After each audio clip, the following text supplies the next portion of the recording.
Ya, kepolisian dan tokoh agama setempat segera merespon kerusuhan Tanjung Balai dengan menggelar pertemuan lintas agama. Apa sajakah poin-poin rekonsiliasi yang dicapai dalam pertemuan tersebut? Kita langsung bergabung dengan rekan Dora Edward di Grand Studio. Dora, silahkan.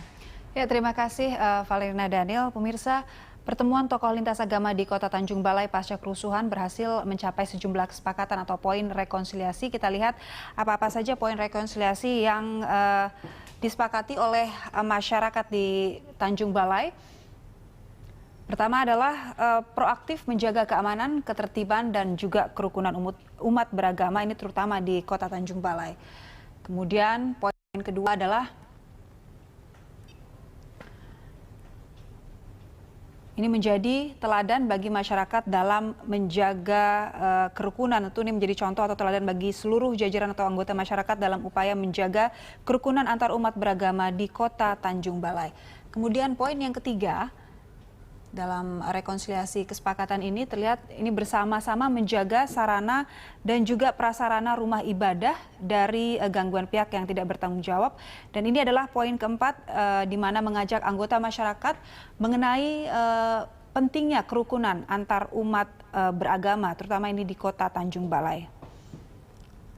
Kita lihat poin kelima, kesepakatannya adalah mendukung proses penegakan hukum dalam upaya menjaga keamanan dan juga ketertiban di Kota Tanjung Balai. Dan poin rekonsiliasi yang terakhir adalah bersama-sama menjaga kondusivitas dan menolak segala bentuk anarkisme di Kota Tanjung Balai.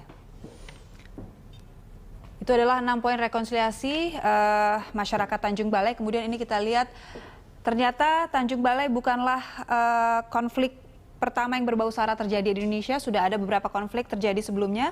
Ini pada tahun 1998 pada 13 Mei, kerusuhan Mei Jakarta. Kita tahu ini adalah masa transisi dari era Orde Baru ke era reformasi. Kemudian ini terjadi juga kerusuhan Poso pertama pada tahun 1998 tanggal 25 hingga 29 Desember. Kemudian kerusuhan Poso kedua terjadi kembali 17 hingga 21 April tahun 2000. Dan terakhir terjadi juga kerusuhan Poso ketiga pada bulan Mei sampai dengan 15 Juni tahun 2000. Kemudian kerusuhan yang berbau sara juga pernah terjadi di Pulau Kalimantan, tepatnya di Kalimantan Tengah, dikenal dengan tragedi Sampit. Itu terjadi pada 18 Februari tahun 2001. Dan di Ambon juga sempat terjadi kerusuhan, yaitu 11 sampai dengan 12 September pada tahun 2011. Dan kerusuhan berbau sara ini juga pernah terjadi di Sampang pada tanggal 26 Agustus tahun 2012 dan kemudian pada tahun 2015 juga pernah terjadi kerusuhan Aceh Singkil. Nah, pemirsa, ternyata memang kerusuhan yang terjadi di Tanjung Balai, Sumatera Utara memang bukan yang pertama kalinya. Sudah ada serentetan kerusuhan yang berbau sara pernah terjadi di wilayah Indonesia lainnya. Kita harapkan tentu kerusuhan serupa ini tidak terjadi kembali di wilayah Indonesia lainnya. Kembali ke Anda, Valerina. Baik, terima kasih Dora atas informasi yang disampaikan. Baik, kita lanjutkan dialog kita dengan Pak Deding. Pak Deding, ini kita sudah ada lihat pertemuan tokoh agama menghasilkan 6 poin ya. Tadi antara lain menjaga keamanan, saling menjaga sarana ibadah. Nah, sejauh mana menurut Anda 6 poin ini bisa terlaksana dengan melihat kasus yang sudah terjadi? Jadi ini langkah awal dari solusi komprehensif ya, tentu yang menyeluruh. Tapi ini bagus begitu, umpamanya soal bagaimana setiap umat beragama dari berbagai agama yang ada ini menjaga tempat ibadah masing-masing begitu. Karena dalam ajaran agama, khususnya agama Islam sendiri kan Rasulullah juga mencontohkan bagaimana dalam peperangan pun itu tidak boleh kita ini merusak rumah ibadah. Jadi rumah ibadah sebuah simbol bagaimana orang di situ melakukan peribadatan sesuai dengan keyakinan agama, dan itu menjadi hal yang kebebasan dari setiap orang untuk menganut agama dan untuk beribadah. Dan tentu akan indah dan elok Indonesia dikatakan sebagai bangsa yang sosialistis religius, artinya masyarakat yang beragama dan kekeluargaan. Jadi model misalkan ketika ada penyelenggaraan MTQ di NTB, penganut di luar Islam juga ikut membantu, memfasilitasi para kapilah dari berbagai daerah kemudian dulu di Manado, ini sudah dicontohkan zaman Orde Baru, kemudian juga sekarang dilakukan. Ya, tetapi kita harus ingat memang soal SARA ini sangat sensitif, sehingga kita memang tidak mengenal ada mayoritas dan minoritas begitu.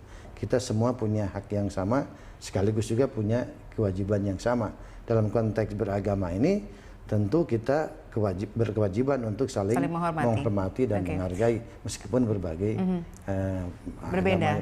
Oke. Nah, agama. Ini kan yang disepakati adalah tokoh-tokoh agama. Yeah. Nah, bagaimana dengan masyarakat yang di bawah? Nah, itu kan penting, yang paling penting mungkin ya Pak ya. Karena kita tahu tadi Pak Boy juga mengatakan sebenarnya memang katakan hubungan itu sudah ada. Cuma tinggal diprovokasi oleh isu tertentu maka kemudian terjadi kerusuhan. Menurut Anda bagaimana sebaiknya sebetulnya ini bisa dulu ini relatif cukup kalau pemimpin agamanya ini ya sudah kelihatan rukun, bersatu, dan melakukan kegiatan bersama, menunjukkan kebersamaan, persaudaraan, persatuan dan kesatuan.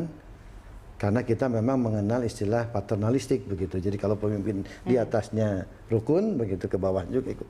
Tapi sekarang ini menurut saya ini harus hati-hati kita. Jadi di bawah ini bisa berbeda begitu. Oleh karenanya peran FKUB, jadi forum kerukunan umat beragama itu jangan hanya di pusat saja, di provinsi, kabupaten, tapi sudah harus masuk kecamatan, desa, dan tingkat RW begitu. Ini untuk bagaimana sebetulnya akar rumput ini kita masih dijaga oleh para pemuka agama di daerah. Begitu. Nah, ini tadi juga dikatakan sebenarnya sempat isu ini merebak juga dengan melibatkan media sosial yang kita tahu memang tidak bisa dibatasi pergerakannya. Nah, bagaimana Anda bisa mungkin Komisi 8 mengusulkan untuk bisa memberikan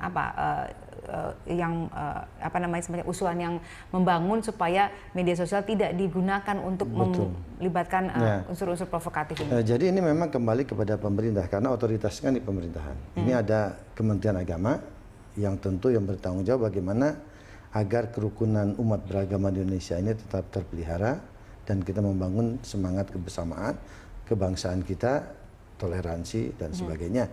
Nah, tentu memerlukan kerjasama dengan kementerian lembaga lainnya, khususnya Kementerian Kominfo ya. Nah, ini menyangkut situs porno, termasuk juga bagaimana ini mengatur ini, sehingga kontennya ini mestinya para pemuka agama ini memanfaatkan. Jadi sebaliknya, harus dibalik. Kementerian Agama juga harus mensosialisasikan bagaimana pentingnya kerukunan umat beragama melalui medsos ini. Kemudian pemuka agama masing-masing juga harus menjaga, membuka ruang di situ untuk kita ini betul-betul saling menghormati, saling menghargai, dan bagaimana kita mengajak justru meskipun berbeda agama, tapi karena kita satu tujuan membangun kesejahteraan bangsa, kita bisa bekerja sama begitu lewat media sosial juga begitu, sehingga menutup orang-orang ya katakanlah provokator karena juga salah satu pemicunya katanya karena provokator. Kalau provokator bisa saja terjadi, dan isu SARA ini sangat sensitif dan sangat mudah digerakkan begitu. Baik, di Indonesia tadi sudah disampaikan oleh rekan saya Dora bahwa kerusuhan berunsur SARA seperti ini sudah pernah terjadi sebelumnya. Nah, mungkin di segmen berikutnya kita bisa cari diskusikan lebih lanjut seperti apa caranya supaya tidak merebak ke wilayah lain selain di Tanjung Balai ini. Pemirsa, kami harap Anda tetap bersama kami.